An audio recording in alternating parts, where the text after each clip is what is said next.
Blues Fan Forum podcast is presented by Interstate 70 Sports Media Group. I-70 strives to bring you the best sports coverage in the tri-state area. Find them on Facebook or at interstate70sports.media.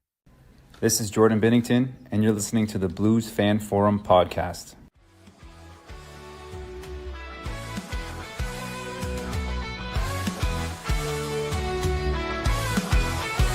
Skating on the ice, under St. Louis city lights, where the Blues play with all their might. Jordan Cairo, fast on the attack, but defense falters, gotta cut him some slack. In rubber tones, we find our glory. His skills shine, the team's best story. St. Louis Blues, we wear the crest. In Jordan Bennington, we put our trust to the test. On the ice, we fight and we must, for the city we love. In the blue, no we'll thrust.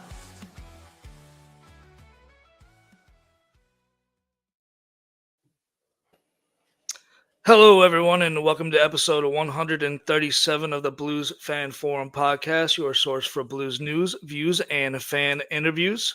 The Blues Fan Forum podcast is presented by Scooters Coffee. Blues fans can score amazing drinks such as the Signature Caramelicious, served hot, ice, or blended, with world-class espresso, fruit smoothies, Scoot Energy infusions, and so much more. That's amazing people, amazing drinks, amazingly fast Scooters Coffee. I'm your host today, Dakota, or I am your host, Dakota, today. Joining me as the co-host, Jacob, not usually the co-host, but what's going on, buddy? I kind of like this hanging out in the background. You're going through those ad reads and I'm petting my dog. This is fun. And then today's guest, some of you guys know him as our guest from episode 107. I know him as Dad. Mike, welcome back to the show. Thanks for having me. Greetings from St. Louis, everybody, and Jacob. Greetings from St. Louis to Illinois. Yeah, on the IL side. The other side of the river. Well, guys, we have an absolute metric F ton to talk about. I know we say this every podcast, but I wish we were coming together on some better news, such as the Blues having a 5-game winning streak, but that is not the case. We have we won 2 of the last 5? Yeah, we'll just call it 2 of the last 5. We recorded last week on Monday, which was the night that we played Edmonton. We're going to go over a little recap of the week in review. So we're going to touch on the Edmonton game. We'll go over Washington, what an abysmal start that was to that game. We'll go over Buffalo. And then I'm sure the game that everybody wants to hear our 2 cents on, we'll talk about the Seattle Kraken game. So first, let's touch on the Edmonton game. A little preview of that.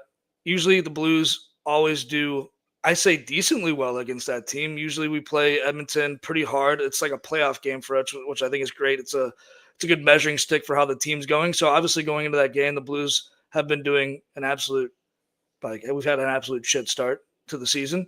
But what did you see from that Edmonton game? If you did watch it, if not, what did you see from the highlights, and kind of what was your perspective going into to that game? And then obviously we'll talk about the result.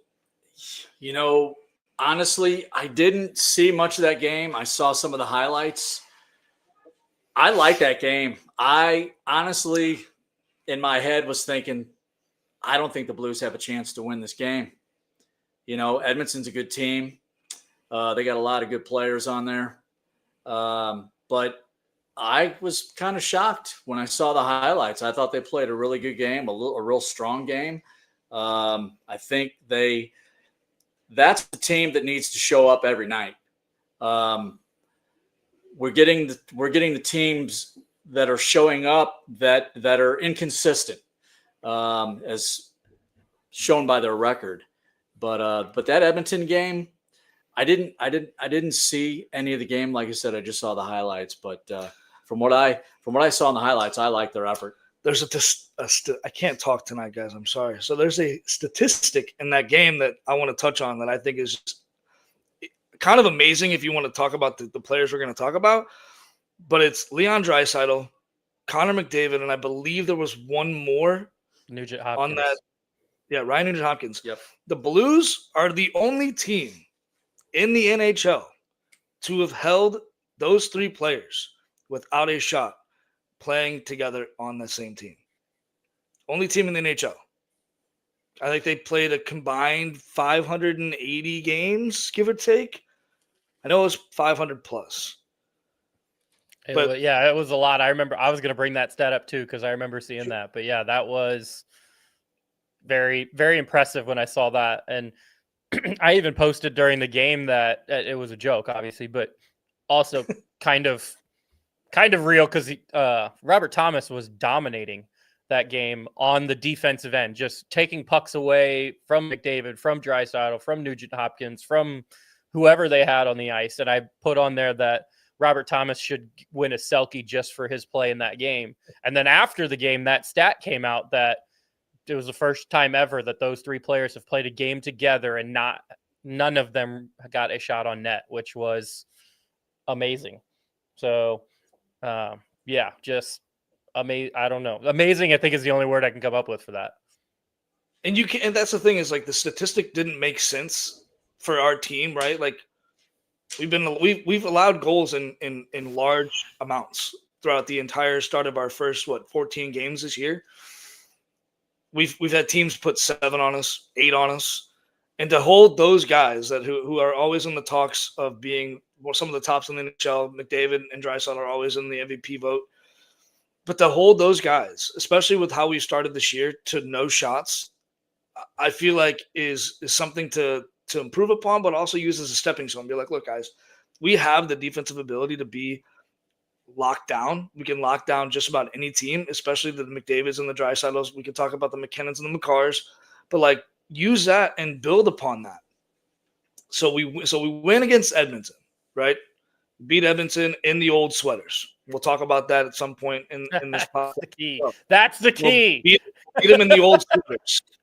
I made the joke that I was like, maybe we're going to beat Edmonton and tonight. And I thought last podcast I misspoke and I was like, hey, we're wearing the New Jerseys, and Jacob, definitely referenced the fact that we were not, and that's probably why we did win.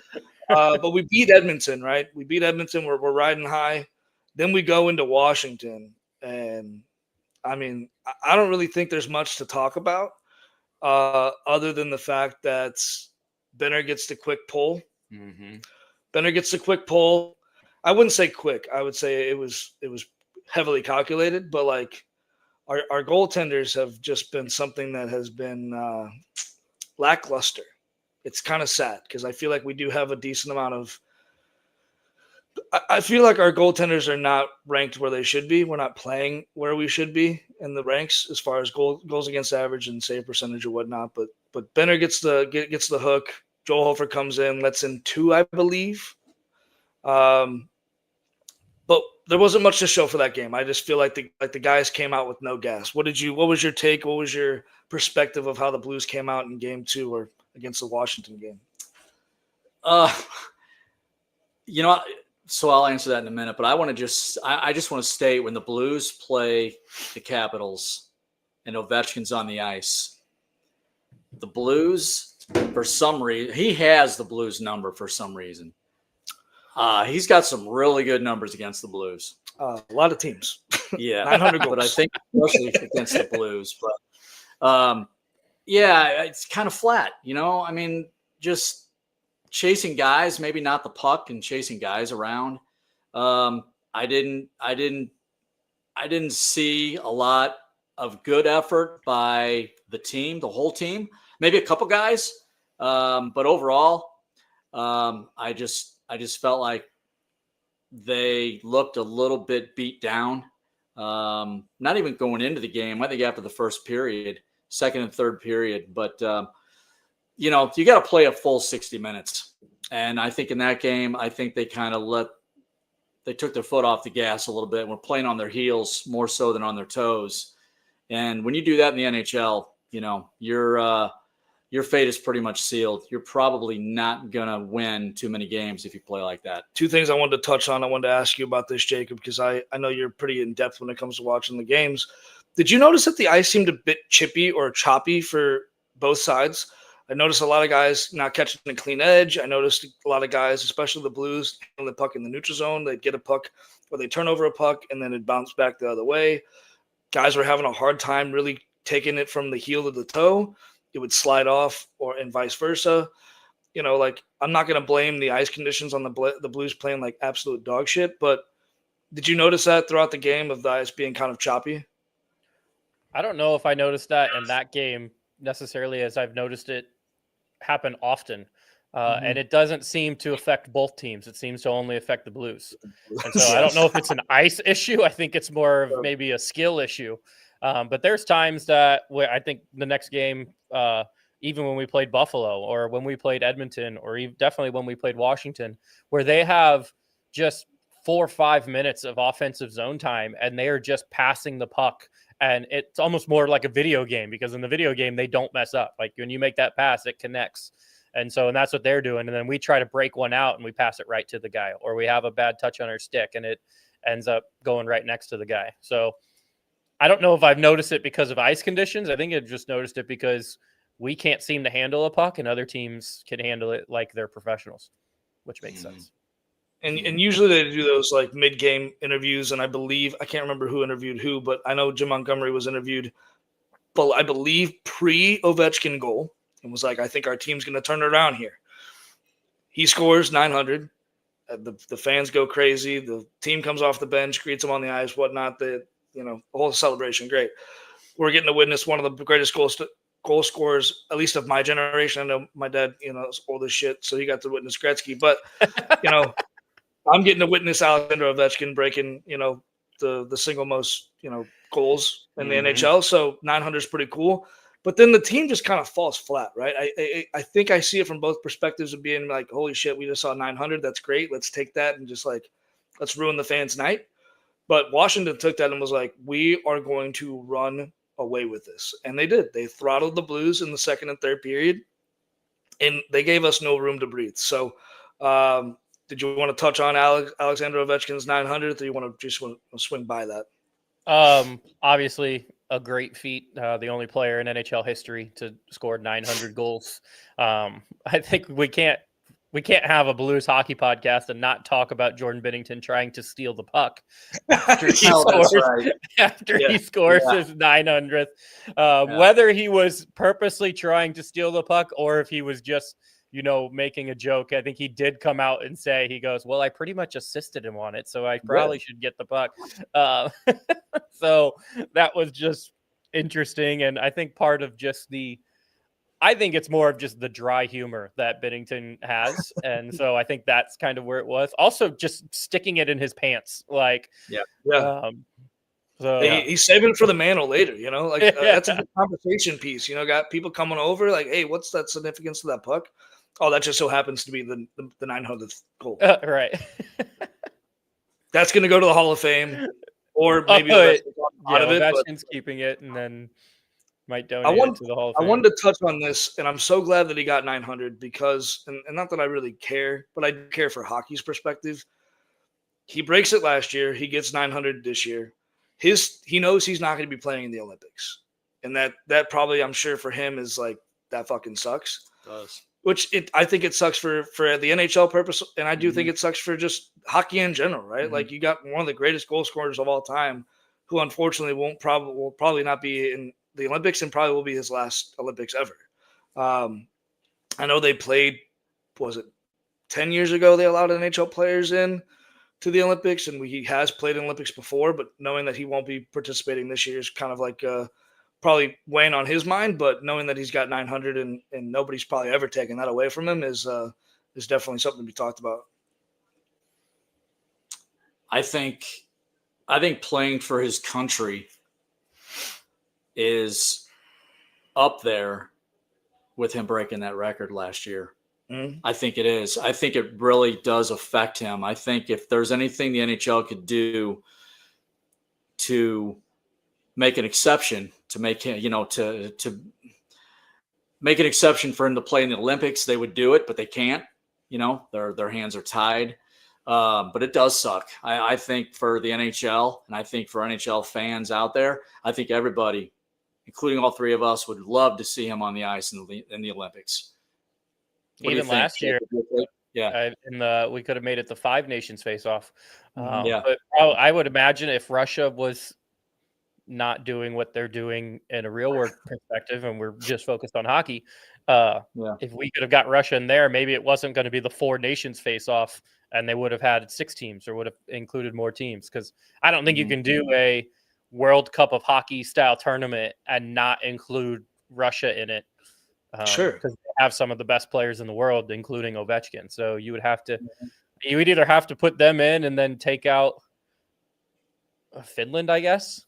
I mean, you could even include like you go 6 and go Slovakia and Russia. Right. Yeah. So we shall see. But now we fast forward. We had a back-to-back. Hofer stood on his head after playing in and coming in relief in the Washington game. Joel Hofer gets the nod and plays, I would say, probably his best game of the year, obviously, because we haven't had a large sample size of good games for the Blues. But I feel like just one, the team needed this game, and 2, he needed this game.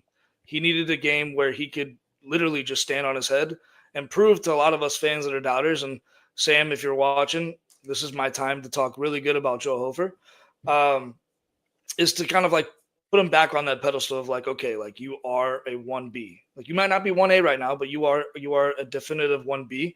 What was your takeaway from that Buffalo game, and what did you see from Joe Hofer that you liked? Here's what I liked. In tight games, and we see this all the time, your goalie has to be your best player on the ice. And Joel Hofer was the best player on the ice that night. That's my takeaway. In a nutshell. That's it, plain and simple. He played really well. He played really well the last couple of games, actually. And I think Jordan Binnington is going to have some really good games here too. I know we're battling some demons right now, but I think that game, I think Joel Hofer stood on his head. I think he had a hell of a game. And he deserves to be our, like you said, 1A, 1B, whatever.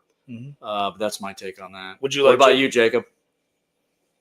Just got to show Dakota that, of course, Sam is watching. We have a couple comments on here, but we can finish this game and then we can kind of go through those.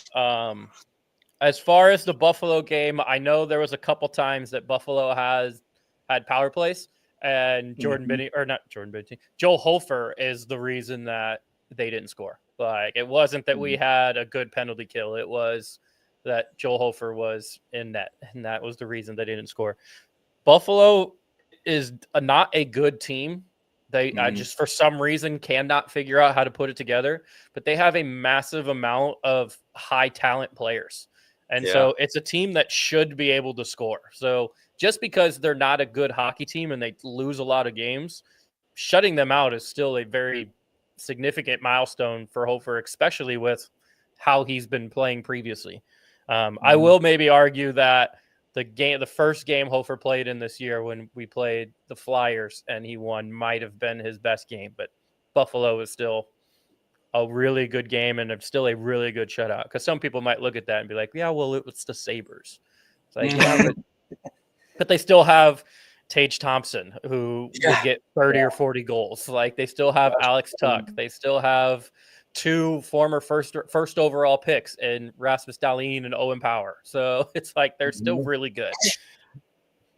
I mean, I think the big takeaway too that I've noticed, and we'll talk about this, I'm sure, at some point down the line, kind of being like our Achilles heel, but our defense has really showed up, even though we're not seeing it on paper per se. But like, if you look at block shots, like, I know as a goaltender, I'm sure the goalie's best friend is the post, but the second best friend overall is probably going to be your defenseman or your forwards jumping up in front of the puck and making sure that, one, they're taking away the low area of the ice. So you got the top half, they got the bottom half. But also making sure that your defensemen or your forwards are in really good spots. For one, you can see the puck if it gets through. But 2, also making sure that if they do lay down, we're going the other way with a 2-on-1 or a 3-on-2. And I have definitely seen the Blues be active in blocking shots. They talk about it every single game, whether it be Justin Falk taking one on the inside of the leg. They talk about Nathan Walker taking one off the shoulder because he's so short that when he bends down, it's not going to his leg, it's going to his face. But seeing that as a team can only make the goaltender, I feel better about himself, right? Like, if you're only seeing 18 pucks a game, when your team's blocking 18 of those, I mean, shit, he could be seeing 40 pucks, but he's not. He's only seeing half.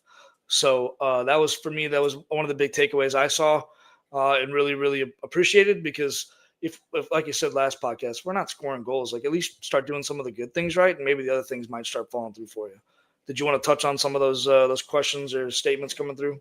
Let's see what we got. Well, Sam's working on getting me some more signatures on my Thunderbirds banner, so I'm looking forward to seeing that. Thanks, Sam. I've never seen this before. I guess we're getting comments on YouTube now. Nice. And so Kiara is saying, "What is this? What are you doing, bro?" So when she said bro, I was like, "Is that someone you know?" It's not someone I know. I do not know. I was like, "Is that like a good friend of somebody?" I don't know. Mike, maybe you're close with Kiara. No. So what is No, this? What is this? Is a good question. We're a Blues podcast. Yeah. We're talking Blues hockey. And I'm there impressed. was Yeah. there was a weird spike that this in person's responding. So yeah, right. There's a weird spike in viewership. So like we got the little eye at the top, and it got up to like 18 or 19, which sadly we're normally at like 4 or 5. So I was like, whoa, like some people are watching this, and then they all went away. So let's see. We also had Otter, which would be really cool if it was Steve, but I'm going to find it unlikely since the picture is a monkey, but just Otter is here. So glad he's here. yeah, All right. for sure. So yeah, we got all that. And then Hofer's shutout was actually Sam's first Blues game watching. So maybe she's come over to the dark side because the Thunderbirds are still, I don't think, doing very well. So we have more wins than the Thunderbirds do, which is not good. That's okay. I believe that better victories are ahead for both teams. I know that they just signed Milan Lucic to a PTO and signed him officially, I believe, because he did touch the ice. He did. But I'm not too sure about the statistics on that or what that entails. But hey, congrats on getting Milan Lucic, the Wish version of him. But better things ahead for both teams involved. Hey, if the AHL is doing great and we are too, then we're doing our jobs, because at some point those boys they're going to be coming up and seeing us in St. Louis. Let's touch on the biggest game of the week. I say the biggest game because I hate the Kraken. For some reason, they always have our numbers. Don't know what it is. Maybe it's Matty Beniers. Maybe it's Jaden Schwartz. Maybe it's Vince Dunn, who just wants to run basically amok. We just can't seem to get it done against the Kraken. So I believe this might be a game that was like our I don't know what I want to say here. I want to say it was a good start overall. It just it played into the Blues MO. We start off pretty hot. We kind of control the game a little bit, but then we just kind of fall onto our heels. And for those of you, I'm going to bring up an old wound. Rub some dirt on it though, because I do think better days are ahead. But this kind of gave the feeling of last year, last game of the season for us against Winnipeg. And so we're going to fast forward past the bad part, and we'll talk about the good part first. I think the Blues kind of came out hot. I think that 3-0 victory against Buffalo they used it as a momentum, if you want to call it that, because we only had one win, streak. But then for some reason, we just kind of let the game get away from us. I felt like we started doing the bad things really well, like turning over the puck in the neutral zone. We were extending our shifts. We had guys on the ice for 2 minutes and 25 seconds. Like, what are we doing? If you don't have fresh bodies on the ice, you're just going to end up coughing up some goals. And I believe that's what we did. I felt like the defense played okay. We're just not winning the board battles. I think we're playing a really hard game. But if you're not coming away with the puck most times, like, you're going to end up being on the losing side of the score sheet. But what did you see from that game? We didn't touch on this, but 25 sat the game before. Mm-hmm. He comes out. He gets the call, and he comes out, plays against the Kraken. I'll tell you what, 25 I think he had a good game. He played both ends of the ice pretty well. I was really impressed with his play. If we can get that out of him game in and game out, I think our team is going to be better. A couple takeaways from that game. I felt like I thought we came out of the gate hot. I thought we were really playing well. few hiccups here and there, a few giveaways here and there. I thought overall we had a good game, but the end of the game, midway between the third and then that last 10 minutes of the third, I could tell that there was the momentum was shifting, and it was going the Kraken's way. What were we up 2-0 in that game, right? Up early, right? 2-0. Is that correct? Yeah. Yes. And they kind of battled back. 2-0, got it to 2-2, and then I believe it was 3-2, 3-3, and then. Yep. So anyway, I thought they played good enough to win. I just thought I thought they didn't play a full 60 and took the foot off the gas there toward the end. That last 10 minutes of the third period has been killing us lately. Jacob, what was your perspective before you talk about the elephant in the room? I want to add, I don't know if we're getting like new views on YouTube or something, but it's your boy Ayure, A-U-R-E, I don't know, says, what the hell is this? So again, like Dakota said, it's a hockey podcast. Thanks for watching, I guess. Yeah. Right. You find the YouTube algorithm. I guess we've been posted on YouTube for weeks now. So, I mean, it's not new, but I guess new people are finding it. That game, I didn't get to watch a whole lot of it because I was at actually Ben Howard's baby shower. So Ben used to be the co-host right when I first started. And he actually said a funny thing at the baby shower. He goes, Steve, this is why I couldn't be on the podcast, because I'd say stuff that probably shouldn't be said on a microphone about this Blues team because he's very passionate. So, good. Yeah. So they were shooting guns. We were drinking beer, eating chili, hot dogs, bratwurst. So we were having a good time. We did have the game on. So I got to catch, the 2 goals up 2-0 at the end of the first period, kind of excited, being like, all right, we just shut out Buffalo before this, and now we're going in. Yeah. Then we give up the 2, and then I think it's when it gets to the point where we're up by 1 goal, and it's that last 10 minutes, it's that last 5 minutes. We're not trying to win the game anymore. We're trying to not lose. And I think that's the big issue. And I understand, get the puck, get the red line, dump it in, get your change. Like, let's stay fresh. But can we stay fresh offensively and not, just continue to play defense? Because especially with the puck luck that we've had this year, like, we don't want to give people even shitty chances because those shitty chances are going in. So we need to limit as many chances as we can, which means if we can get a puck and dump it in and then still have a forecheck and chase it, let's go get that forecheck and have that forecheck instead of just giving them the puck and then retreating and saying, all right, come try again. Yep. So I think the biggest thing going into this little elephant we're going to talk about is, the ice seemed to be tilted towards middle of the third period. Like, I don't know who said it exactly. I guess it was Chris Kerber and Joey Vitale. I believe it was Vitale who said, and as soon as he said it, I looked at my wife and I said, there's the kiss of death. He said, the Blues are going to play the long game. They're going to dump the puck in, get a change, and they're just trying to play to win. And as soon as he said that, I looked at her and I said, this game is not going to favor for the Blues. And no shit, with 0.5 of a second left in third period, the Blues do what we figured was going to happen at some point. I know Blues fans aren't going to want to say this out loud, but boy, we were holding our breaths for the last 20 seconds of the game. They allow a third period goal to tie the game. And this is the most controversial things that's happened in the NHL so far, I believe, because I heard the Spittin' Chickens talk about it. I heard a lot of the Blues podcasts that are other than ours, although I believe ours is the best, talk about it. But there was some goaltender interference, and you could see on the Blues face, Jim Montgomery and definitely Steve Ott. We mentioned him in the podcast. I think he said, "You've got to be effing kidding me." There was some goal interference, and this is the cool thing about the NHL now that we've kind of like moved into technology is we didn't have to do a coach's challenge. We didn't have to. It was a challenge by the league. I believe any goal that's scored under a minute is immediately reviewed by the league.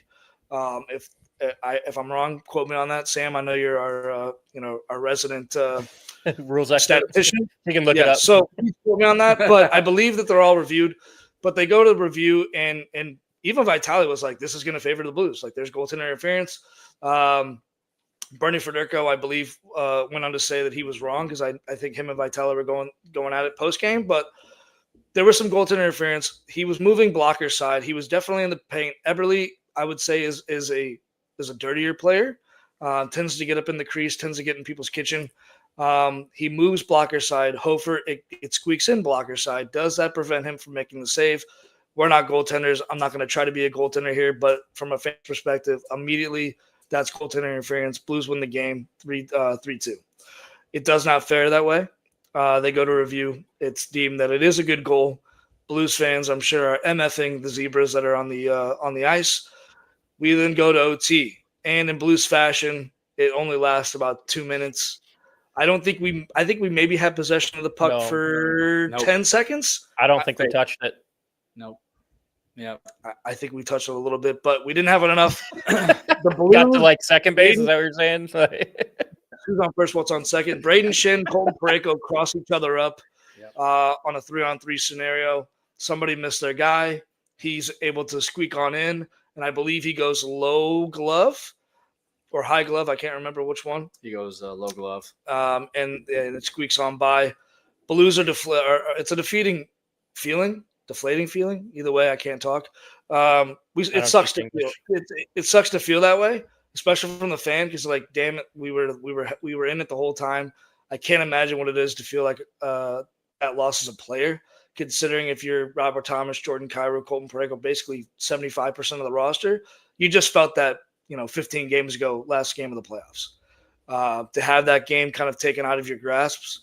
I don't know how to feel, but what's you guys' perspective before we fast forward through this?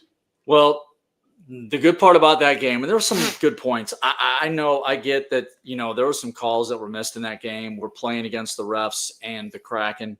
That's going to happen. Every team goes through it. I'm not going to fault the refs for us losing. And neither are the players, neither would that organization. They wouldn't do that.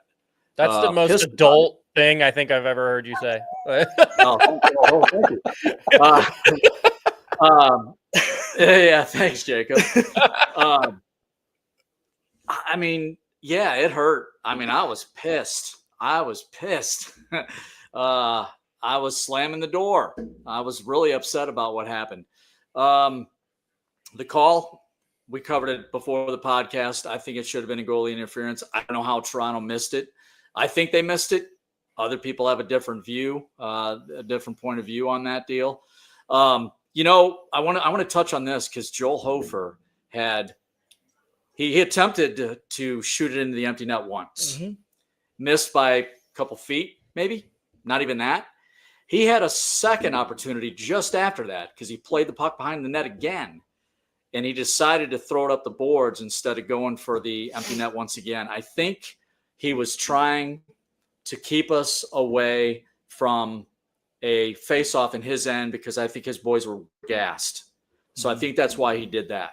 Smart move by Joel Hofer. I like that move. I know a lot of guys, a lot of fans out there don't realize that, but I think that's why he did what he did. He has a goalie goal. Yeah, he's got one already. But yeah, he didn't miss by much. It's just, here we go again. We're in overtime. We don't get possession of the puck to even shoot it on the net. We get a couple guys that get crossed up in OT and 3-on-3. And listen, these guys practice 3-on-3 every day. They're on the ice in practice. They practice it every day. This stuff should not happen. That was unacceptable by those two guys. That shouldn't have happened. You stick with your man and that's it. It's pretty simple.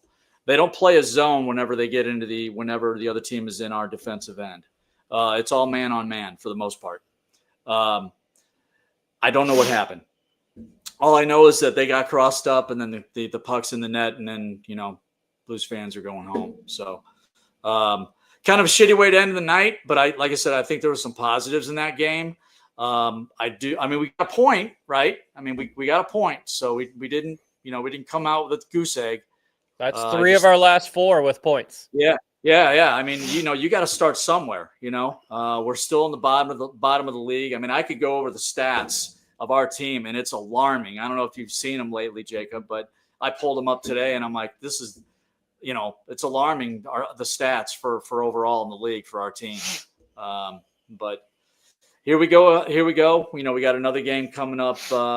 What's today? Tomorrow night. Mm-hmm. So we'll see what happens. Tomorrow night's the veterans game. The salute to our veterans. So hopefully they can put on a good show for our veterans, and we can come out with a victory, and everybody goes home happy. Yeah, Blues play again one of the worst teams in hockey against one of the worst teams in hockey. So this should be on ESPN, if I'm being honest.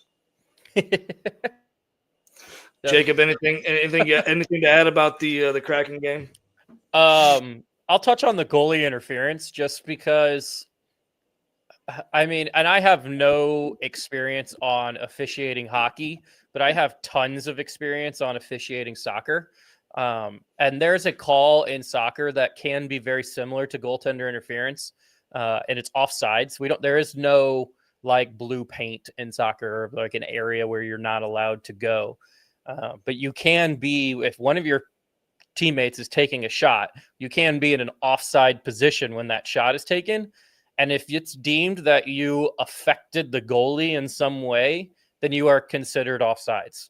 And then that would result, if that shot goes in, you're off of it. You don't even have to touch the ball, which is kind of similar to this one here. But he didn't touch the puck, but he was kind of affecting the goalie. So I think the big thing here is, I think Toronto, instead of trying to judge, did this guy affect Joel Hofer? Because he absolutely affected him. Like, that contact affects you, whatever.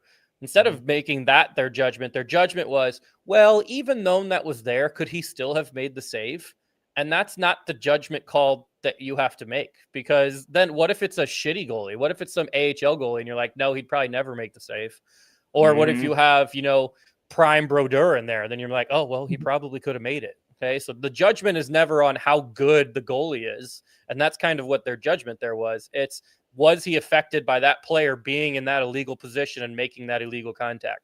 Well, yeah, he would have been affected by it. Whether he could have made the save or not shouldn't have been in consideration of what that should be. I also think the NHL is scared to do the opposite of what the call on the ice was. They don't want to kind of ruin the integrity of the officials on the ice. And since they called it on the ice, they want something clear and obvious to be able to take it away. And that, I thought, was pretty clear and obvious, but I guess not clear and obvious enough for them to reverse it. Mm-hmm. No, I agree. Yep. Before we get crazy, let's touch on some of these ad reads. If you're in the mood for Scooter's Coffee, which you all should be because it's delicious, you can scoot on around to our drive-thrus on Highway 143 and Troxel Way in Highland, or Vandalia Street and Indiana Avenue in Collinsville, or any of our 30 locations in the greater St. Louis area. It's amazing people, amazing drinks, amazingly fast. Scooter's Coffee. We have Hughes Custom Design. Again, I changed my backdrop this year, and that's on me. I apologize, but usually there's a blue sign hanging up. Hughes Custom Design is a family-owned and operated small business out of Maryville, Illinois. They specialize in laser hand-cut painted signs. They have options typically upon request and can complete almost any request for custom job. I love that sign. It lights up with an LED on the back. Perfect for any man cave, office, you name it, whatever. That's Hughes Custom Design. And then we have Imprint Labs. I'm not going to do the ad read. I'm going to have Jacob do it, but I'm going to give my little testimonial. These guys right here, these little man, my hair's a perfect hair day. These guys right here, these hats are legit. I had 3 made for me by our buddies over at Imprint Labs. I always like wearing a hat. They just don't do hats. They do quarter zips, hoodies, koozies, coasters. There's a mouse pad that's currently being used by our host. They do it all, and it's legit. It's high quality items. Jacob said if you have shit and you want it on shit, get shit done. They're your people. They're your people. I love the hats. I wear them all the time now. Get your stuff at Imprint Labs. Send a message over their way, and they'll get it done for you. It's going to come out really, really awesome. I'll add for Hughes Custom Design, Steve, who won our giveaway online for the Hughes Custom Design Blues sign, received it the other day, and he sent me a message, and he goes, "It looks awesome." And then I was like, "Cool, like thanks." And he said he was going to post it on Facebook. And then he sent another message. He goes, "I didn't realize it would light up." Like, he didn't know that it had the LED lights on the back, so he was pretty excited to get it. So yeah, he's got Hughes Custom Design, got the basic, Blue Notes, but just really, I mean, anything custom that you need. I see he posts a lot of pictures of like youth baseball teams that he's doing, or any youth sport logos, or anything like that. So if you've got like a kid's bedroom or something you're working on, and you want, whatever your youth baseball team logo, or youth soccer team, or youth hockey team, whatever it is, they could definitely set you up there. And so could Imprint Labs. They all could. And then whenever you're like, man, I'm buying all this stuff, I need some coffee, then you go to Scooters. It's a one-stop shop. All right, so now I feel like we should get in some crazy talk. I had Joel Hofer bounce back, but I feel like we touched on that when we went over the games. The first thing I want to touch on, and it's kind of a parallel to Teach Me How to Doug, so we're going to end up going to Teach Me How to Doug in just a second, but I want to kind of piggyback on this question with that, is Logan Mailloux is now an AHLer. So I would say that was kind of a surprise to all of us fans, because when you think about Logan Mailloux, the guy that you like, it's kind of like the devil and the angel, the devil being Mailloux and then the angel being Zach Bolduc. Damn, it's like, okay, so Mailloux's in the AHL. You're like, okay, so where's Zach Bolduc? Oh, he's not in the AHL. So kind of like it kind of runs a little bit of a pissed off energy through us fans. What is your guys' perspective of seeing that come through the waves? I got that message on Facebook, and I was like, oh, shit, it's actually happening. What was your perspective of finding out that Mailloux's down to the AHL? So I don't know a lot about Mailloux. How old is he? I believe he's 22. 22. Okay. See, he's young. He's got his whole career ahead of him. I agree with the move, because I think they're trying to get him ice time. They're trying to get him NHL ready. I think they felt like that he wasn't going to be getting a lot of ice time up here, and down there they could get him a lot of ice time and really take a good look at him and see where he fits in on this team. Mm-hmm. So they're going to give him some time down there and get him a lot of ice time. I mean, yeah, right. Him for Zach Bolduc. There was some other people involved in that trade, weren't there?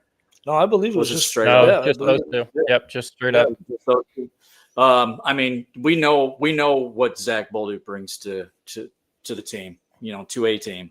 It's just unfortunate that sometimes moves like these, regardless of what the fans feel, because they are emotionally invested in this team.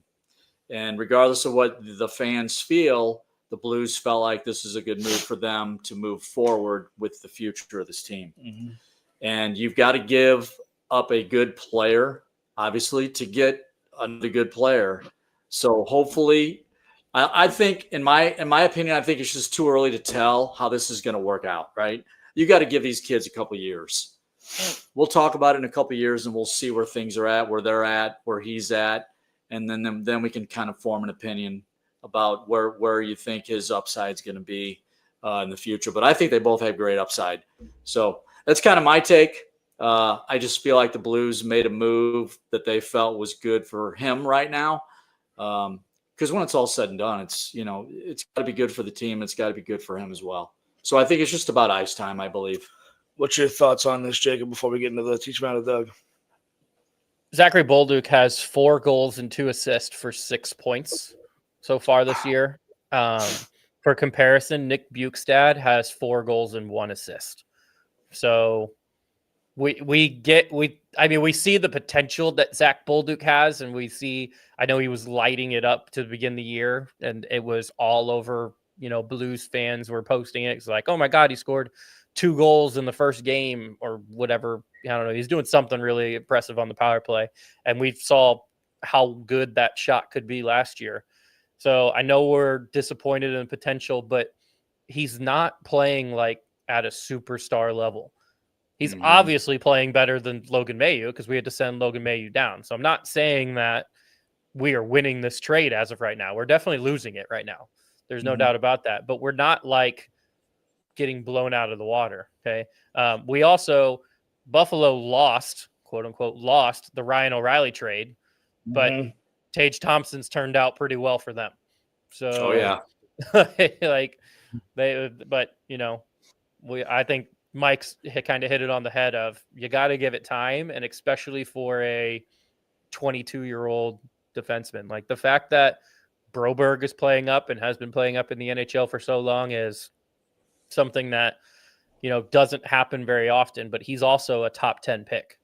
Like Mailloux was 31, and I know there were some off the ice issues which made him go down so far, maybe even 32. But he definitely wasn't top 10. And if you're not in the top 10 picks, then you're going to wait a couple years. I mean, just look at Jiricek and even Lindstein. Like we picked them years ago, and we're not expecting them to still be up for another, I think 2 years is I think our kind of expectation for them. And they're right around 2021 right now. So this brings me to my Teach Me How to Doug. If you want to hit the old cue. Get the music going. Mike, have you heard the music? No. It's amazing.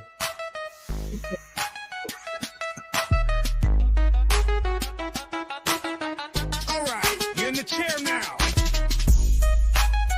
Let's see if you got what it takes to run the Blues. Teach me how to Doug. Teach me how to Doug. You're the GM now. Make a trade, make a plug. Cap space tight, but the roster's got a bug. So show us what you got.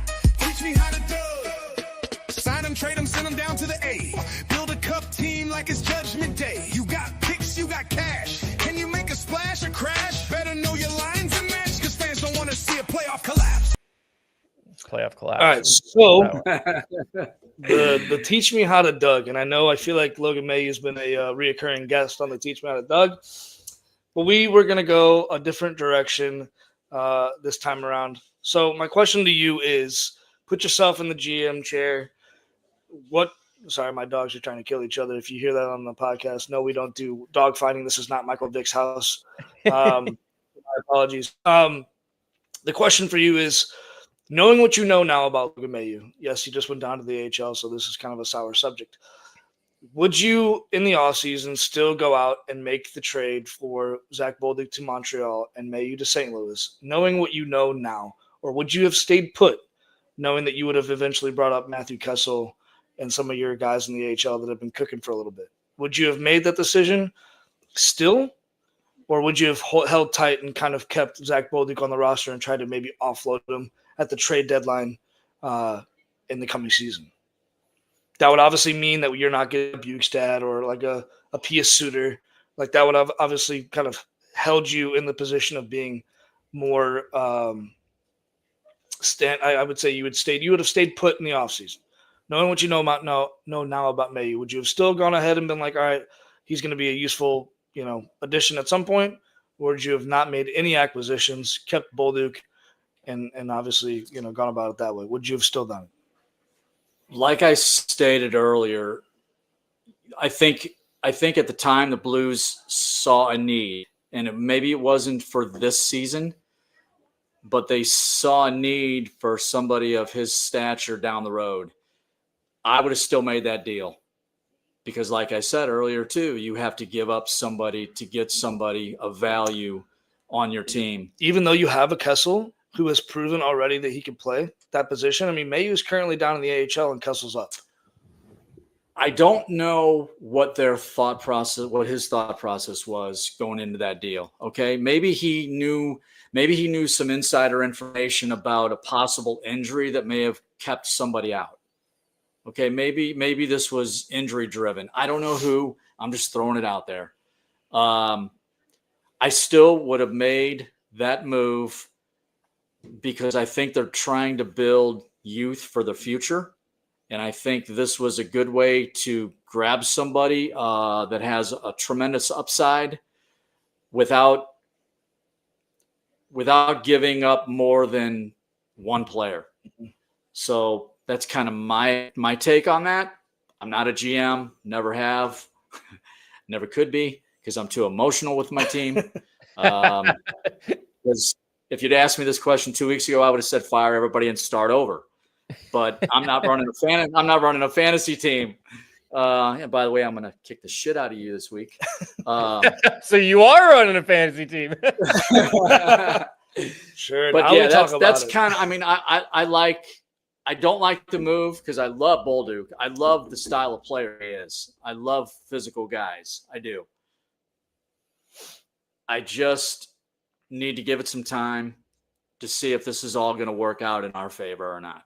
And if it's a toss up, then great. Both teams win.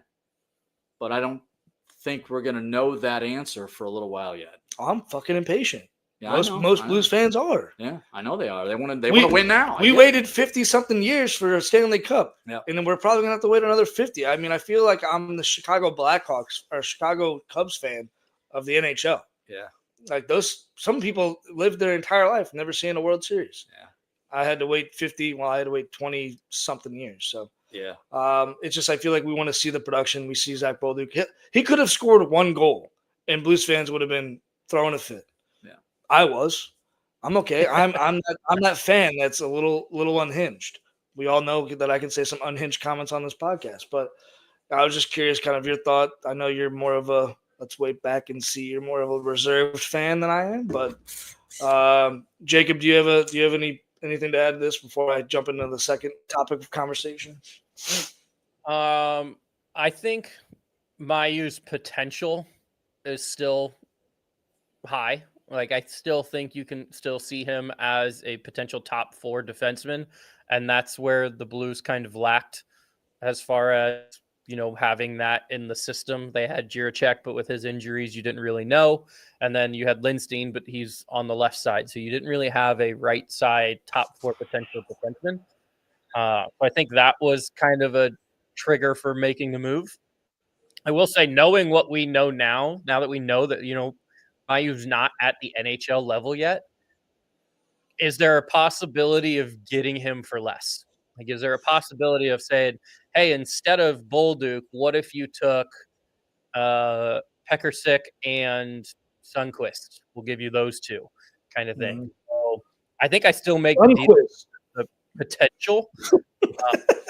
But dude, I don't know if it's just a potential base. Like, I think Montreal wanted a young player in return that also had high potential because they needed to replace the potential of Mayu, but they also wanted someone that could help them now. And I don't really anyone other than, it would have had to have been Bolduc. It probably would have had to have been Neighbors.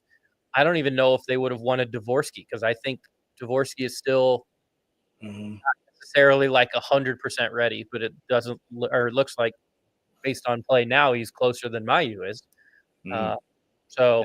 Just knowing what I know now, the only thing I would say is, could we get him for less? I agree. That's a really good point. Yeah, didn't think about that. Good point, Jacob. All right, so this one is going to be – I like this conversation, or at least this topic, because I feel like it opens up a lot of avenues to be either pissed off or excited. Oh, Mariah's saying hello. Hello, sweetheart. So the second topic I wanted to bring up, and I think it's going to be cool no matter what, because there are some good things to talk about, but there's some bad things too. The Blues currently right now have the 11th ranked power play. 11th ranked. Okay? Not bad. Considering the circumstances of being 31st in the NHL, hey, I'll take it. Bad part. We are currently ranked 29th in penalty kill. So we might be scoring goals, but we're also letting in a few too. First thing I want to touch on is power play. What do you feel like has changed? And I know that was something that was a growing pain last year, was our power play. How we set up, who we used. I know we talked about Zach Bolduc like 2 minutes ago, but he was a focal point in a lot of our power play goals. We would set him up in the slot. He'd slap it home. Blues are, yipping and yaying. Now we're missing that lethal threat of a slot player. Now you enter a Dalibor Dvorsky who's going to be setting up on the right dot. You got Jimmy Snuggerud on the left.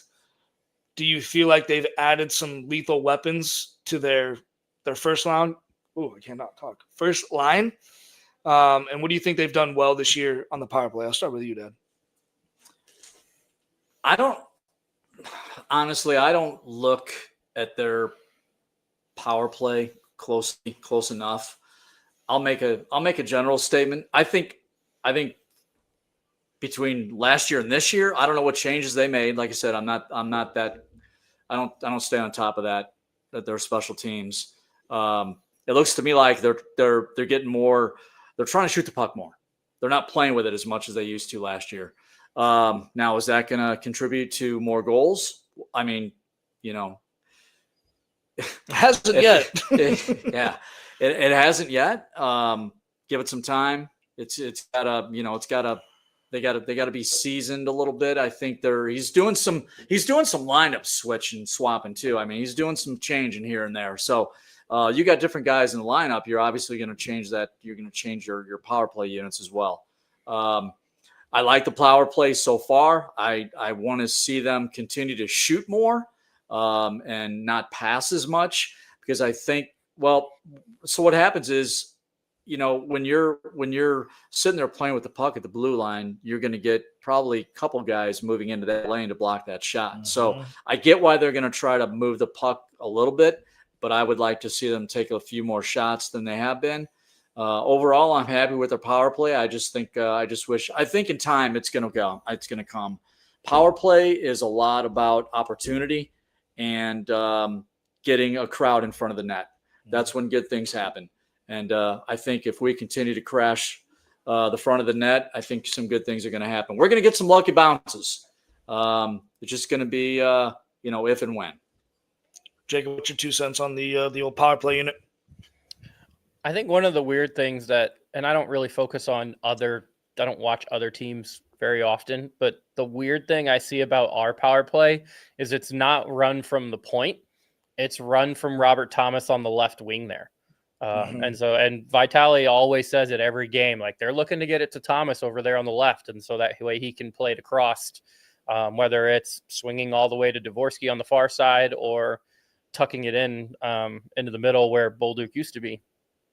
But that seems to be a different strategy than I think most teams kind of run.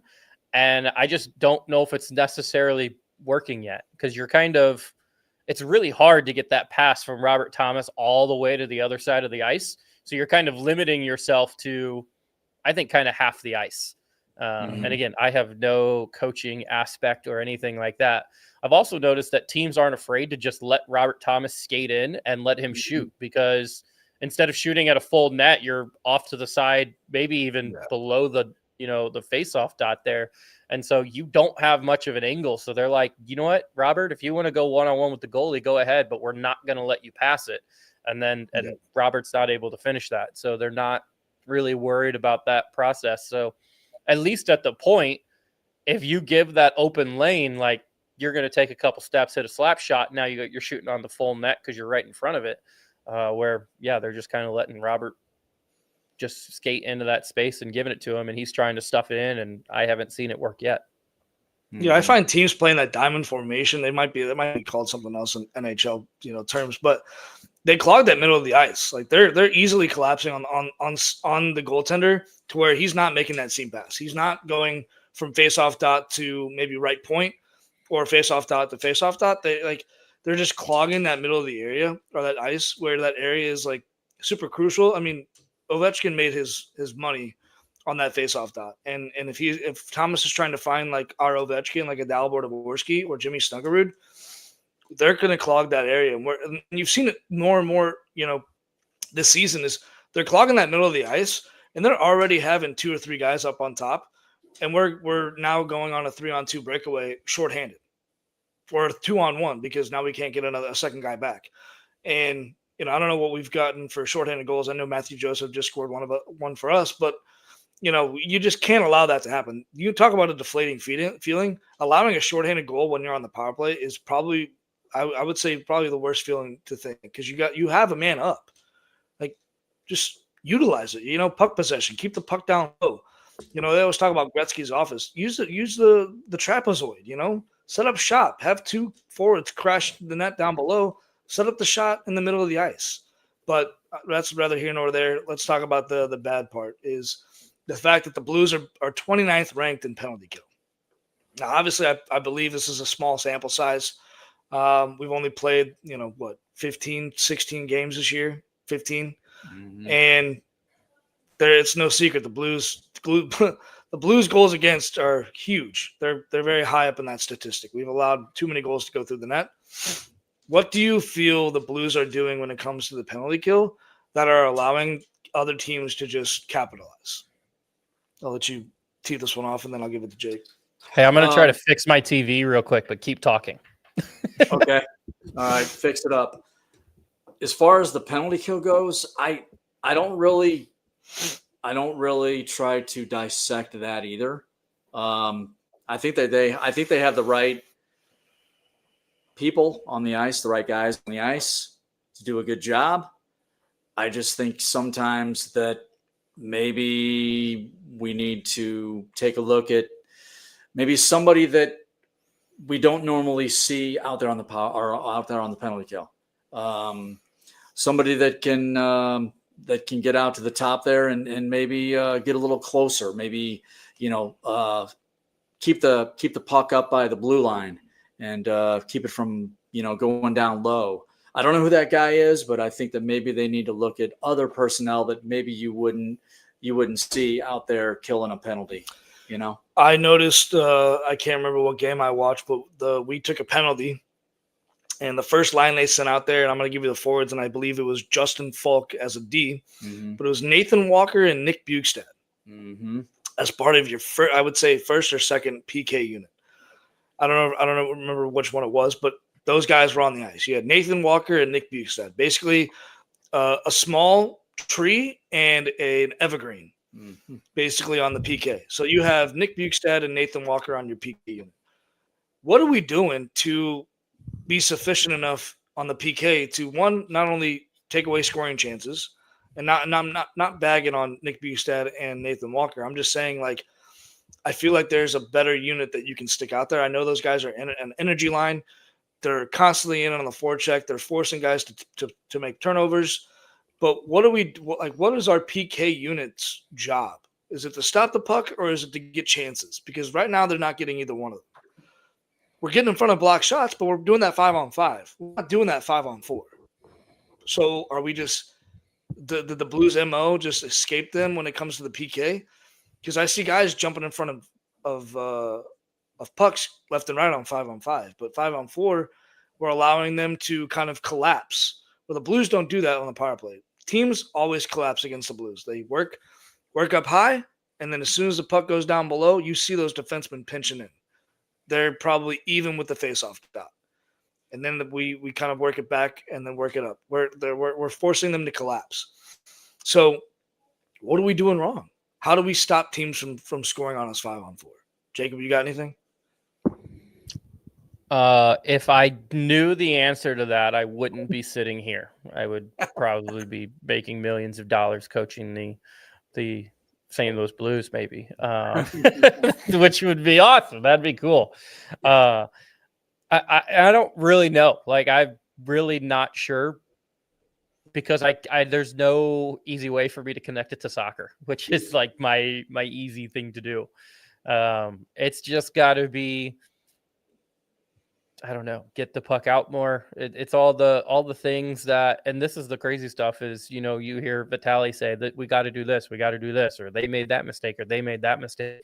And if he's noticing it, you got to think the coaching staff is noticing it, but then why does it keep happening? I guess is probably the biggest issue is we keep doing things wrong and continuously, and it doesn't seem to get any better.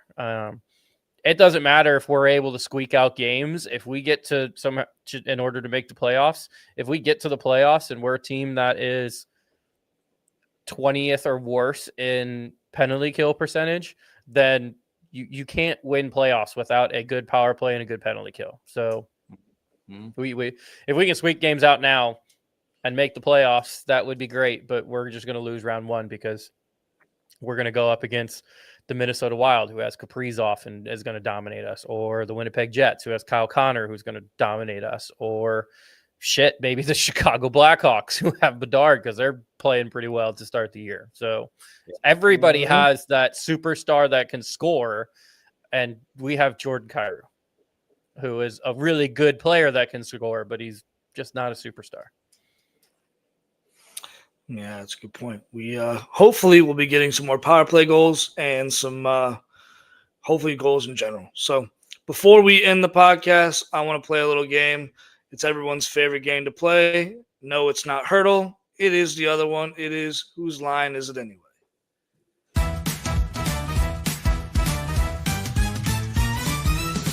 Whose line is it anyway? 3 names, 1 clue.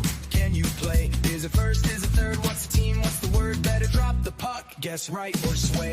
Left wing, center, right on the dot. Can you name the squad or are you caught? From Boston Ice to Calgary Flame. Do you know the line or just the name? 3 players, 1 team, 1 shot to get it right. Whose line is it anyway? Yes, Woo. just like the music said, we're going to give you 3 players. We're going to give you a left wing, center, and right wing.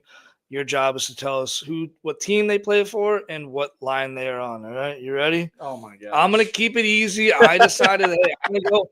You talked some shit about beating me in fantasy hockey. Now we're going to go into the vault and see how much you know about NHL players and teams. All right, you ready? So I'm going to give you the first set of players. You got Steven Stamkos, Fedorov Svechnikov. I'm butchering this dude's name, but you know it's okay. And then we got Jonathan Marchessault, Stamkos, Svechnikov. Fucking Christ! I'm sorry. And then you got Jonathan Marchessault. Oh my god! Give me the team first. Let's work on the team first. I'm terrible at this. That's I'll okay. be honest. We'll with you. talk you through it. And Jacob, I know that Stamkos does not play for the Lightning anymore. that is true. That is I true. know that Marchessault has been traded too. He went to the dark side. Yeah. Oh, And Jacob, God. you can use Jacob as a phone a friend. He'll give you some clues along the way. I'm terrible at this. I really am. All right, let's start. Do you think it's Yeah. in the East or the West? It's going to be in the East. Oh, okay. No? Strike one. Oh, well, see? Well, it shows you how much You go, oh, okay. I know. So it's Okay, it's a so Western it's West. West. So, okay. so we're narrowing it down to 16 teams already. We're off to a hot start. So 16 All right. teams you gotta negotiate with. All right. Okay. Do you believe that it's in the Central Division or not? Is it the Central or no? No. Okay, strike two. Strike 2. Okay, Ooh. so now we're in the Central Division. So now we've narrowed it down to 8 teams. Of those 8 teams in the Central Division, who do you think Jonathan Marchessault plays for? Blackhawks. Holy shit. Strike 3. See? This team prefers country music. Yes. Oh, Predators? Nashville, right. There we go. Look at the phone a friend. Look at the phone a friend. All right, so now we narrowed it down to what am I supposed to do? I know. Am I supposed to tee it up for you? All right. No. So we've decided it's Nashville. Of Nashville's 4 lines, what is this line? First, second, third, or fourth? Oh, I would say it had to be the first. Again, we are strike 5. not? It is not their first line. Jeez. It is not their first line. I got to watch more hockey. No shit. What do we got? Yeah. First line, no. So now you've got 33% chance of getting it. That's quick math. Okay. Let's go second line. Second line. Look, we have reached the finish line. Yeah. I need It is a Nashville. I need a Second ding line. ding ding on here. Hold on, wait. Yeah. I guess. Yeah. I'm. Hey. Thanks, Jacob. Appreciate that. I think the only other thing I could have gotten on a hint was you just wrote it down on a piece of paper. All right. So now we are down to the second team, right? Second team. Here's the line. Okay, gosh, here we go. We got Jason Robertson, Rope Hintz, and Tyler Seguin. I just love that you know nothing. Yeah. I do. So, okay, Uh, just talk about it. After Tyler played for Boston, where did he go? Didn't he go to the Dallas Stars? Holy shit, we're already making solid progress. Thank you.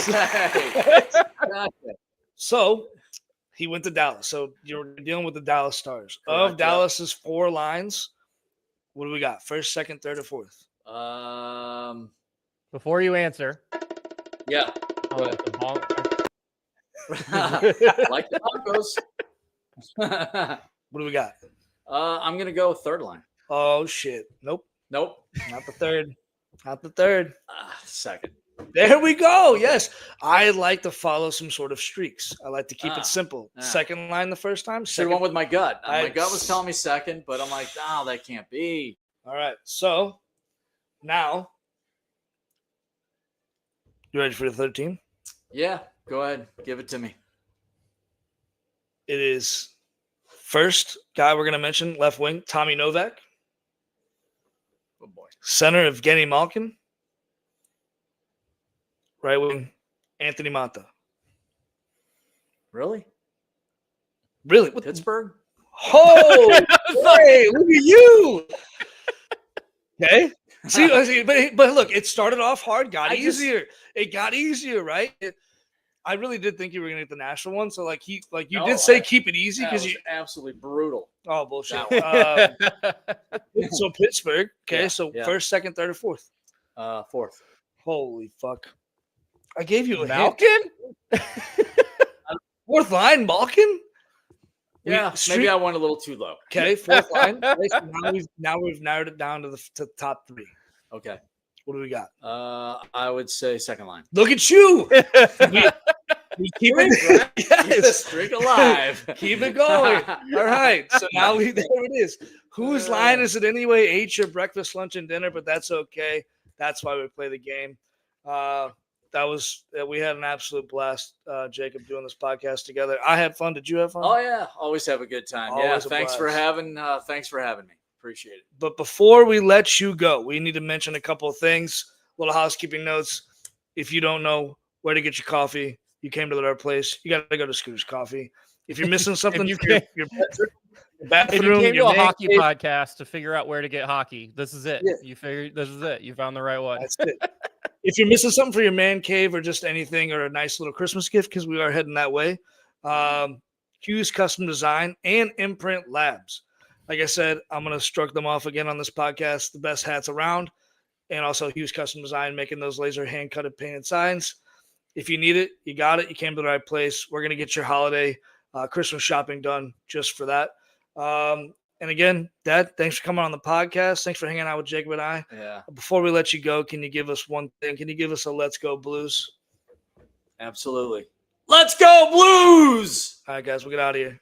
Nice.